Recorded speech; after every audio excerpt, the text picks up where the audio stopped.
जब दोस्तों करण द्वारका को जीतने आया तब कृष्ण जी और बलराम ने क्या किया दोस्तों। आखिर जब सूर्यपुत्र करण एक विजय यात्रा के दौरान द्वारका को जीतने गया तब भगवान श्री कृष्ण ने क्या किया दोस्तों। क्या कृष्ण जी और करण के बीच महायुद्ध हुआ था? तो दोस्तों आइए जानते हैं। दोस्तों वीडियो में आगे बढ़ने से पहले प्लीज वीडियो को लाइक करके और चैनल को सब्सक्राइब जरूर कर लें। आइए दोस्तों चलते हैं कहानी की तरफ। भगवान श्री कृष्ण जैसा उत्कर्ष और साहस से भरा योद्धा द्वापर युग में कोई नहीं था, क्योंकि श्री कृष्ण जी स्वयं विष्णु के अवतार थे दोस्तों।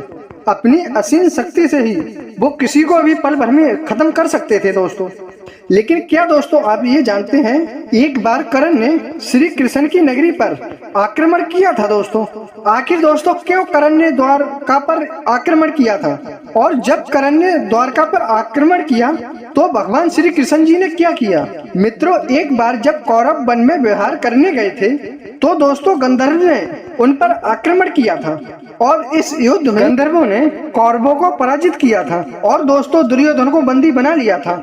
गंधर्व और उनके राजा चित्रसेन ने कई सारी मायाओं का प्रयोग किया था उन्होंने, जिसके कारण कौरव उनके सामने टिक नहीं पाए और इस युद्ध में लाखों गंधर्वों ने एक साथ करण पर आक्रमण किया और करण के धनुष को तोड़ डाला, जिस वजह से करण को युद्ध से पीछे हटना पड़ा।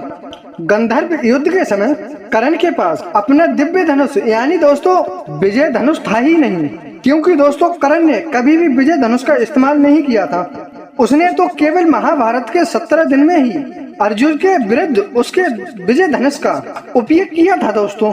और इस युद्ध में अपने साधारण से धनुष के बलबूते पर कोई भी दिव्य शस्त्र नहीं चला पाए, इसीलिए दोस्तों करण को युद्ध में पीछे हटना पड़ा।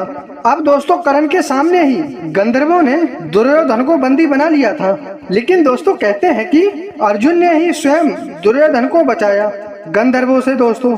और दोस्तों इसी के भी लोग करण के ऊपर कई सवाल उठाने लगे, जिससे अपने खोए हुए सम्मान को वापस पाने के लिए दिग्विजय यात्रा करने का विचार किया। ये दिग्विजय यात्रा करण ने जब की थी जब पांचों पांडवों को 12 वर्षों के वनवास के लिए और 1 वर्ष का अज्ञातवास के लिए भेज दिया था दोस्तों। और उस समय दुर्योधन ने धरती पर दुनिया के सबसे मुश्किल यज्ञ वैष्णव यज्ञ को किया था दोस्तों। उसी समय दोस्तों करण ने दिग्विजय यात्रा शुरू की और वो अपनी सेना के साथ दिग्विजय के लिए निकल पड़ा। पहले करण ने पंचाल देश के राजा के नगरी पर आक्रमण किया और अपनी विशाल सेना के साथ करण ने द्रुपद के राज्य को चारों ओर से घेर लिया। जब द्रुपद को संदेश मिला कि करण ने उसके राज्य पर आक्रमण किया है, तब द्रुपद अपनी सेना को लेकर युद्ध क्षेत्र में पहुंचा। इसी बीच करण को और द्रुपद के बीच एक भयंकर युद्ध हुआ, लेकिन दोस्तों कहते हैं कि करण ने इस युद्ध में द्रुपद को पराजित किया था, अपने अधीन कर लिया था। और दोस्तों इसके बाद द्रुपद राज्यपाट हस्तिनापुर के अधीन हो गया। करण ने द्रुपद को सोना चांदी और कर देने के लिए बेबस किया था। महाभारत काल में भगदत्त नामक एक पराक्रमी राजा हुआ करते थे। वो प्राग ज्योतिषपुर का राजा था। वैसे तो दोस्तों भगदत्त बहुत ही बुजुर्ग योद्धा था, लेकिन दोस्तों फिर भी उसमें इतना प्रकरण था, उनसे युद्ध करने का कोई भी नहीं सोचता था, क्योंकि उनसे युद्ध करना बिल्कुल नामुमकिन था। दरअसल भगदत्त के पिता का नाम नरसल था। उसके पास भगवान विष्णु का वस्त्र था। उसने अपने पुत्र भगदत्त को यह अस्त्र दे दिया था। बैन वस्त्र को किसी भी अस्त्र से नहीं रोका जा सकता था, लेकिन करण ने अपने दिग्विजय यात्रा के दौरान महापराक्रमी भगदत्त को भी पराजित कर दिया था। दिग्विजय यात्रा के समय करण ने भगदत्त के राज्य पर बड़े ही कुशलता के साथ आक्रमण किया और इसके बाद भगदत्त के साथ करण का जब महायुद्ध हुआ तो करण उस युद्ध में भगदत्त को पराजित करके एक वीर योद्धा कहलाया। इसके बाद करण ने मगध और छैनी को भी जीत लिया था। इसी प्रकार करण ने चारों ओर दिग्विजय यात्रा कर सारे राज्यों को अपने अधीन कर लिया था, यहाँ तक कि हस्तिनापुर भी अधीन कर लिया था। और दोस्तों अंत में करण अपनी सेना को लेकर श्री कृष्ण जी की नगरी द्वारका पर पहुँचते हैं। देवराज इंद्र के पुत्र अर्जुन के साथ करण की दुश्मनी थी, इसीलिए इंद्र ने करण की दिग्विजय यात्रा का संदेश बलराम जी के पास पहुंचा दिया। अब इंद्र बलराम जी से कहते हैं कि हे बलराम, करण दिग्विजय यात्रा पर निकला है। उसने एक एक करके सारे राज्य को पराजित कर दिया है। अब उसकी नजरें द्वारका पर है। वो अपनी सेना के साथ द्वारका की ओर बढ़ रहा है। इंद्रदेव की बात सुनकर बलराम जी कहते हैं, हस्तिनापुर की इरादा हम कभी यादम नहीं करेंगे। अगर करण की सेना द्वारका के द्वार पर पहुंची तो हम उसकी सेना के साथ साथ उसे भी यमलोक के द्वार पर पहुंचा देंगे और आज पूरा संसार बलराम के क्रोध को देखेगा। द्वारका पर आक्रमण करने से पहले करण को यमलोक भेज दूंगा। इसके बाद बलराम जी ने श्री कृष्ण जी के पास जाकर उनसे कहा, करण का दुस्साहस तो देखो कान्हा, वो सेना को लेकर हमारे द्वारका पर आक्रमण करने आ रहा है। तुम अपना सुदर्शन चक्र उठाओ और आज पूरा संसार यादवों का बल देखेगा। मैं नहीं चाहता युद्ध की अगुवाई आप करो, युद्ध की अगुवाई मैं करूंगा और करण और उसकी सेना को मौत के घात उतार दूंगा। बलराम जी के क्रोध को देखकर भगवान श्री कृष्ण जी ने उन्हें शांत करते हुए कहा, आप पहले शांत हो जाइए।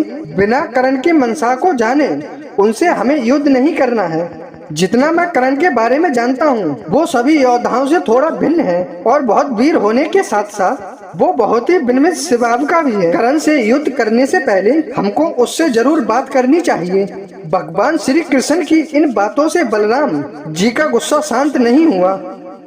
वे भगवान श्री कृष्ण और पूरी यादव सेना के साथ द्वारका के मुख्य द्वार पर पहुंचे। जी हाँ दोस्तों, यादव सेना यानी कि नारायण सेना, उनका मुकाबला कोई भी नहीं कर सकता था। इसके बाद करण भी अपनी सेना के साथ द्वारका पहुंचे और दोस्तों अपने सामने कृष्ण जी और बलराम को देखकर उन्हें हाथ जोड़कर प्रणाम किया। लेकिन दोस्तों बलराम जी का क्रोध शांत नहीं हुआ और उन्होंने अपने हाथ पर हल उठाकर युद्ध में करण को चुनौती दी। बलराम जी की इस चुनौती को सुनकर करण ने अपने धनुष को उठाया और 2 बाणों का संधान किया। करण के सामने बलराम जी और श्री कृष्ण जैसे महापराक्रमी योद्धाओं को देखकर करण की सेना और नारायणी सेना बेहद अचंभे में थी। युद्ध क्षेत्र पर मौजूद हर एक योद्धा चिंता में था। इसके बाद करण ने धनुष के चित्रका को खींचकर भगवान श्री कृष्ण और बलराम जी पर एक बाण चलाया, जो कि देखते ही देखते 2 भिन्न भिन्न दिव्य मालाओं में बदल गया और देखते ही देखत ये माला श्री कृष्ण और बलराम जी के गले में जाकर गिरी। करण की ब्रह्मता को देखकर बलराम जी का गुस्सा शांत हो गया। वो आश्चर्यचकित हो गए और इसके बाद करण ने बलराम जी से कहा, बलराम, हस्तिनापुर की तरफ से मैं दिग्विजय यात्रा पर निकला हूँ। चारों दिशाओं के सारे राज्य को जीता, लेकिन श्री कृष्ण और आपसे युद्ध करके भला मैं कैसे जीत सकता हूँ? और आखिर कौन जीता है आज तक दोस्तों? जो मैं जितना चाहूँगा, इसीलिए मैं द्वारका पर जीतने नहीं आया, बल्कि द्वारका के साथ मैं संधि करने आया हूँ। इसीलिए हे बलदाव, कृपया आप हस्तिनापुर की मित्रता को स्वीकार करें। करण की बातों को सुनकर बलराम जी बहुत प्रसन्न हुए। उन्होंने करण से कहा, करण अद्भुत, तुम्हारे इस विनम्रता को देखकर मैं बहुत प्रसन्न हुआ हूँ। मैंने बहुत सी बड़े पराक्रमी योद्धा देखे, लेकिन उनके अंदर विनम्रता की हमेशा ही कमी रहती है। लेकिन आज मैंने तुम्हें देखा तो तुम्हें धन्य हो गया। समस्त राज्यों को जीतकर तुमने अपने पराक्रम की घोषणा तो कर दी, लेकिन साथ ही तुम्हारी विनम्रता को देखकर बहुत प्रसन्न हुआ हूँ और इसीलिए मैं हस्तिनापुर की मित्रता को स्वीकार करता हूँ। और उसके बाद भगवान श्री कृष्ण और बलराम जी ने करण को द्वारका पर आमंत्रित भी किया था, जबकि करण के साथ उनकी सारी सेना को उनके साथ भोजन भी परोसा गया था।